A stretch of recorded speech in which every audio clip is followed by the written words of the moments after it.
Good morning students. I welcome you to online class of Mahoba. Today we will start our English class with the discussion of the syllabus. This year the syllabus of 10th class has been changed and your new books of English are First Flight and Footprints Without Feet. First flight आपकी prose और poetry की book है and footprints without feet आपकी supplementary reader की book है. So today we will start the first chapter of supplementary reader. The name of the first chapter is a triumph of surgery. In this video, we will discuss about the author, characters of the story, theme of the story, summary, and what is the message in the story given to you in the chapter. So let's start the chapter. First, we will discuss about the author. इस chapter के जो author हैं उनका नाम है James Alfred white और इनका pen name है जेम्स हैरियट. जेम्स हैरियट ने ये कहानी एक एज अ सेमी ऑटोबायोग्राफी के रूप में लिखी है जिसमें इन्होंने खुद के बारे में कम बताया है लेकिन अपने साथ साथ किसी और कैरेक्टर के बारे में भी बताया हुआ है. तो इसलिए ये जो स्टोरी है ये जेम्स हैरियट की सेमी ऑटोबायोग्राफी है. जेम्स हैरियट ब्रिटिश राइटर है. Now we will talk about the title appropriation. ये टाइटल राइटर ने क्यों लिया है? The triumph of surgery. Triumph होती है जीत. यहाँ पर एक डॉग के बारे में कहानी है और डॉक्टर ये बताते हैं कि without surgery, without medicine, how the dog changed in behaviour and in his health. कैसे वो एक जो कुत्ता है इस कहानी में वो बिना सर्जरी के और बिना मेडिसिन के काफ़ी बुरी अवस्था से अच्छी अवस्था में कैसे आता है. Now it is turn to discuss about the characters. The first character of the story is tricky. Tricky एक छोटा कुत्ता है और मिसिस पम्फ्रे उसकी मालकिन है. मिसिस पम्फ्रे उसे इतना ज़्यादा पैम्परिंग लाड़ प्यार करती है कि वह यह भूल जाती है कि उस कुत्ते के लिए खाने के लिए क्या सही है और क्या गलत है. वह उसको हद से ज़्यादा खिलाती है, ज़्यादा न्यूट्रिशंस देती है जिससे उसके ऊपर बहुत ज़्यादा मांस चढ़ जाता है और एक दिन वह बीमार पड़ जाता है. And the next character of the story is Mrs Pomfrey. Mrs Pomfrey एक काफ़ी वेल्दी वूमन है, एक अमीर औरत है और वो अपने डॉगी से बहुत ज़्यादा प्यार करती है. She gave him little extra between meals to build him up malt cod liver oil and a ball of Horlicks at night. वो उसको इतना ज़्यादा खिलाती है कि वह कुत्ता बीमार पड़ जाता है. उसको बिल्कुल भी वर्कआउट नहीं कराती है, उससे बिल्कुल भी एक्सरसाइज नहीं कराती है जिसकी वजह से वह बीमार पड़ता है और उसको बहुत ज़्यादा चिंता होने लगती है कि जल्दी ही उसे किसी डॉक्टर से मिलना पड़ेगा. अब हम अपने नेक्स्ट कैरेक्टर की बात करते हैं जो है जेम्स हैरियट. जेम्स हैरियट इस कहानी के नरेटर भी है और इस कहानी के कैरेक्टर भी हैं.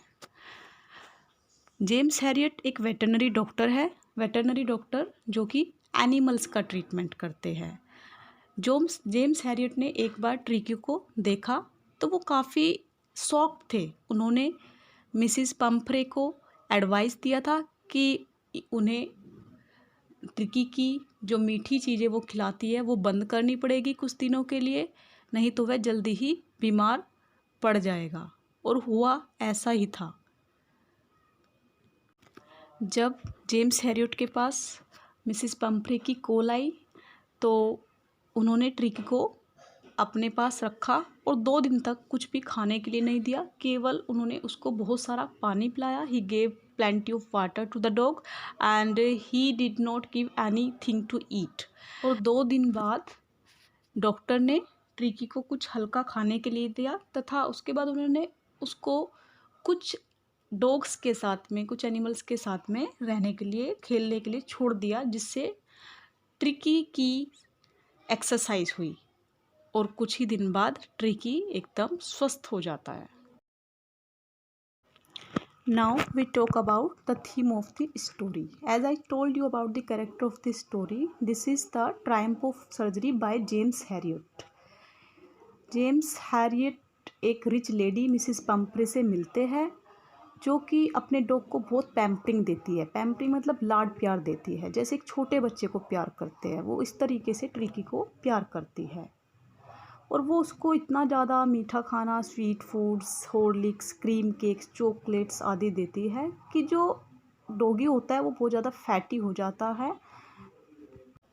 One day, James Harriot suggested her not to give the dog such type of food and suggested her to make Tricky do exercise. But Mrs. Pumphrey did not follow the narrator's advice. एक बार James Harriet dog को देखकर Mrs पंपरे को advice देते हैं, सलाह देते हैं कि वो डॉग को कुछ दिन के लिए इस तरह के भोजन ना दे और उसको कुछ एक्सरसाइज कराए.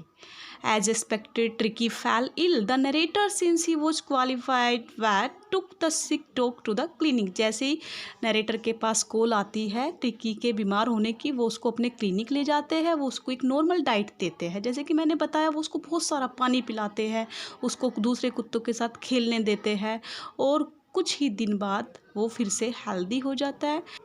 Mrs Pomfrey got tricky back and she was so happy. She thought that narrator had done some surgery on it, that's why he was looking normal and happy. So she in gratitude said that this is the triumph of surgery, doctor.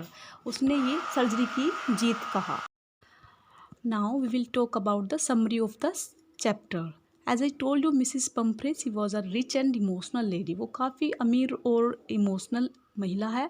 She has a cute and small dog named Tricky. उसके पास में एक छोटा बड़ा ही प्यारा सा कुत्ता है. But she loved him a lot like a child. वो उसको छोटे बच्चे की तरह प्यार करती है. And she overfed him. वो उसको इतना ज़्यादा खिला देती है that Tricki had put a lot of weight which made him lethargic. वो उसको इतना ज़्यादा खिला देती है कि उसके ऊपर मांस चढ़ जाता है, मांस लटकने लगता है. When doctor Harriet saw the dog like a bloated sausage, he was shocked. जब डॉक्टर हैरियट ने डॉग को देखा तो वो काफ़ी चिंतित हुए, वो शॉक थे. उन्होंने प्लान बनाया एंड मिसिस पंपरे को उन्होंने बोला that tricky needed treatment for element and which was possible only in hospital. उन्होंने कहा कि ट्रिकी की डाइट को कुछ कम करना होगा, उसकी मीठी चीज़ें बंद करनी पड़ेगी और अगर वह स्वस्थ उसको देखना चाहती है तो उसका ट्रीटमेंट हॉस्पिटल में करना पड़ेगा. बट उस समय मिसिस पंपरे यह सुनकर डर गई थी और उनकी आंखों में आंसू आ गए थे. लेकिन कुछ दिन बाद जब ट्रिकी की वह हालत हो गई कि वो उठ भी नहीं पा रहा था, but there was no other idea to send in hospital to doctor Herriot. Then she called to doctor and doctor made a plan how to treat Tricky. When the greedy dog went to the hospital, he had to remain hungry for 2 days. उसको 2 दिन तक कुछ नहीं दिया गया. Only plenty of water was given to him. उसको केवल खूब सारा पानी पिलाया गया and he was given food at fixed intervals. उसको कुछ समय के intervals पे, कुछ समय के बाद उसको खाना दिया जा रहा था.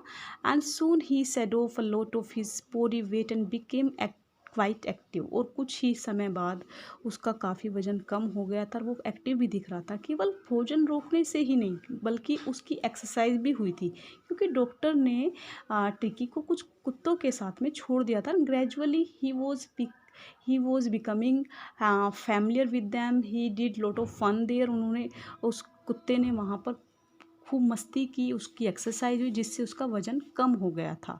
ट्रिकी जब घर पे रहता था केवल उसको मिसिस पंफ्रे का प्यार मिलता था. उसकी एक लग्जीरियस लाइफ थी.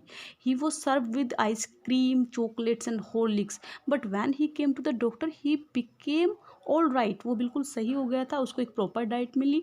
When Mrs Pumphrey saw her active dog, she thanked that doctor and felt say it was the triumph of surgery.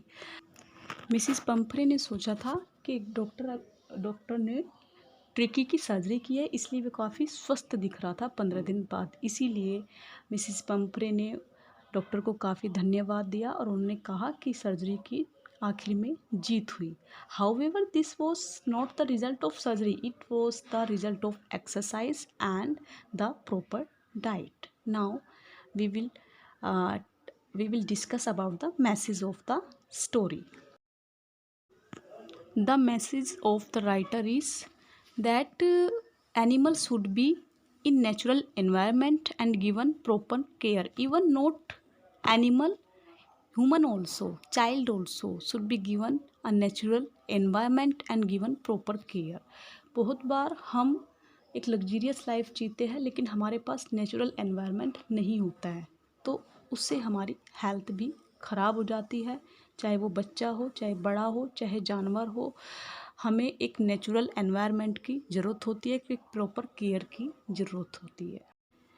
I hope you learned the chapter well and you got a message also in that we should live a natural life, and everyone should need of care and healthy diet and a proper and natural environment. Thank you.